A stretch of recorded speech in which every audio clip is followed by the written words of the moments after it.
Si en ocasiones tú llegas a encontrar algún tipo de sapo, algún tipo de tortugas o cocodrilos, vas a estar hablando de anfibios y reptiles. Para el caso de los anfibios nos estamos refiriendo a una clase amniótadas, tetrápodos y ectotérmicos. En la fase larvarias, este conjunto de animales van a tener una respiración branquial y en la fase adulta van a tener una respiración pulmonar. Para el caso de los reptiles también se le va a considerar dentro de la clase amniotas y van a tener una característica particular de que al caminar tienden a tener una tendencia similar a reptar en el suelo, es decir, su cuerpo tiende a estar cerca del suelo, como es el caso de los cocodrilos, etcétera. Entonces el día de hoy vamos a empezar con los anfibios, vamos a empezar con la rama de los anuros. Bienvenidos. Aquí en pantalla ustedes están viendo en dos palabras que vemos nuestro conjunto de especies, que son las ranas y los sapos. Se van a clasificar dentro de los anuros y vamos a ir viendo sus características.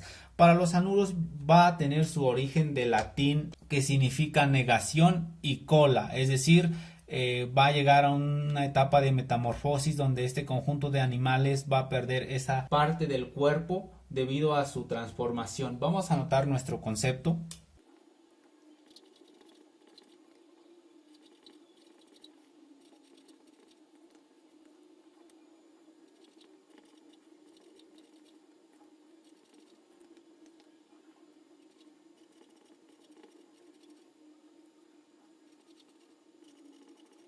Decíamos que entran en un periodo de metamorfosis. Por aquí estás viendo la simulación en pantalla. Van a tener una etapa adulta donde ya no van a presentar esa cola y van a presentar un desarrollo significativo del conjunto de patas, además de que tienen adaptaciones a saltos. Entonces, para nuestra primera característica vamos a notar que tienen adaptaciones para generar saltos.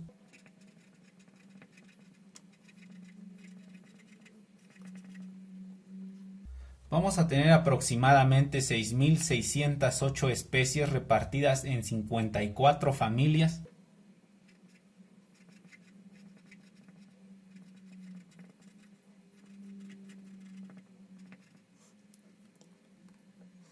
Vamos a mencionar que el hábitat es principalmente acuático, aunque también puede tener esa adaptación terrestre.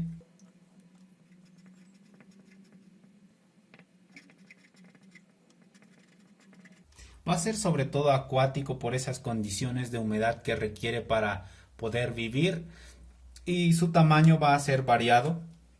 Puede llegar a medir desde los 8.5 milímetros hasta tamaños considerables como los 30 centímetros.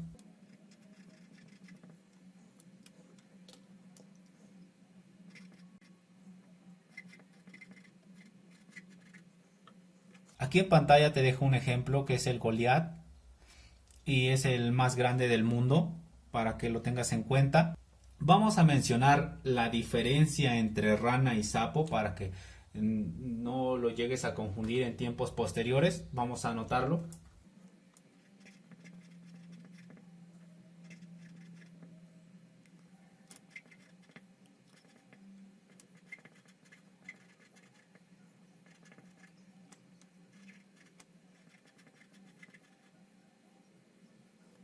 Aquí nosotros ya hemos anotado el concepto de rana. La característica o la diferencia principal va a ser que son gráciles y sobre todo de piel húmeda, además de que tiene una tendencia saltadora y trepadoras, y también habitan en zonas más acuáticas. Vamos con sapo. Este va a ser lo contrario, vamos a tener una piel un poco menos húmeda, más seca y más rugosa.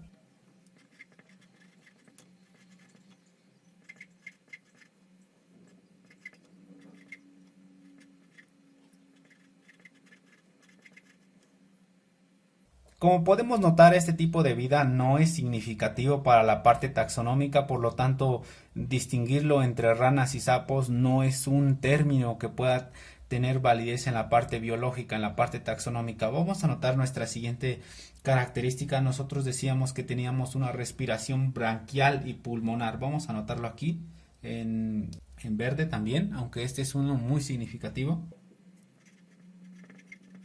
Por acá en pantalla estás viendo la simulación en todo momento para que no pierdas la esencia de lo que es un sapo. Vamos a tener de manera general dos tipos, decíamos, branquial y pulmonar.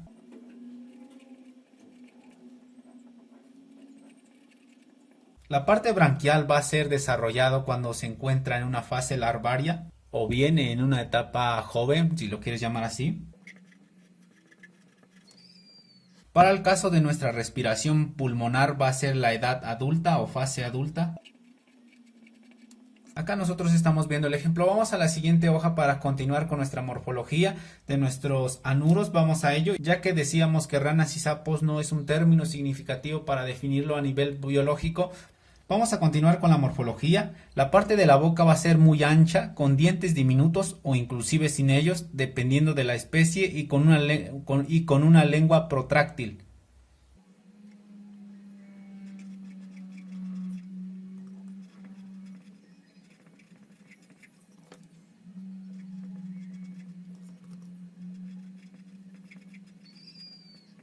Los ojos están provistos de párpados y los oídos no tienen pabellones externos. Únicamente lo vas a poder diferenciar a través de una membrana timpánica superficial.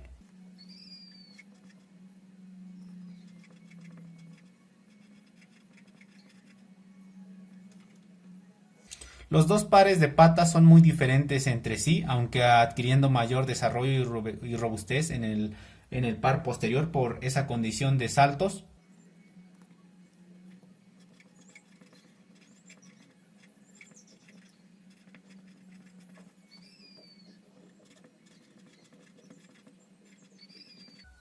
Aquí hemos anotado que tienen adaptación al salto. Las patas anteriores van a terminar en 4 dedos y las posteriores van a terminar en 5. Vamos con la siguiente característica, que de momento únicamente lo voy a diferenciar. La membrana que tiene entre sus dedos se llama membrana interdigital.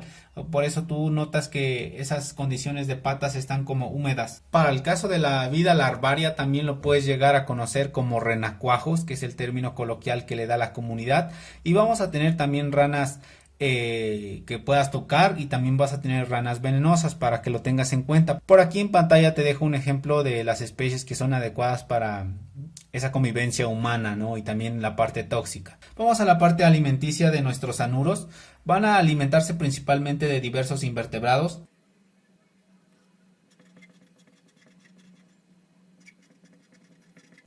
Vamos a tener su alimentación principalmente invertebrados, es decir, vamos a tener ahí algunos insectos, algunos crustáceos, algunos arácnidos, aunque también podemos tener vertebrados como ratones y pequeñas lagartijas. Vamos a anotarlo.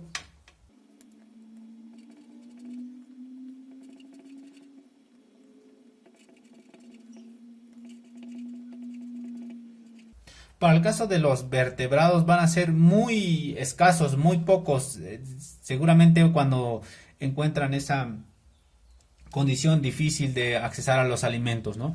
Su técnica de alimentación va a ser capturar a presa lo más cercano. Recordemos que su lengua es retráctil, así que puede estirar hasta 30 centímetros para accesar a ella, ya que cuando capturan a su presa, esta queda pegada a ella por esa morfología que presenta en la lengua. Vamos a nuestro punto 3, la reproducción. Para el caso de la reproducción, vamos a tener una fecundación externa que se efectúa en la lengua.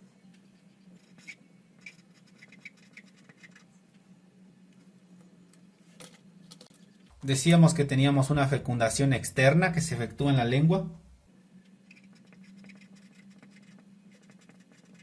Para el caso de la reproducción de los anuros tiene un nombre específico, se le va a llamar amplexus. Este término va a ser la forma de aparearse específicamente y va a consistir en dos formas, uno axilar o inguinal.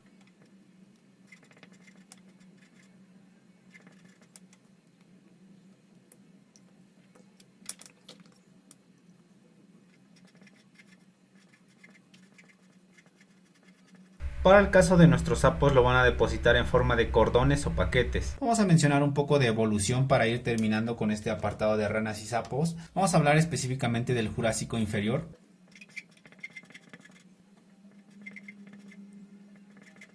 Para algunas especies en particular vamos a estar hablando del Jurásico medio. Por acá en pantalla te estoy dejando una imagen clasificado ya con base en eras. Estamos hablando por ahí de la última etapa del Cenozoico.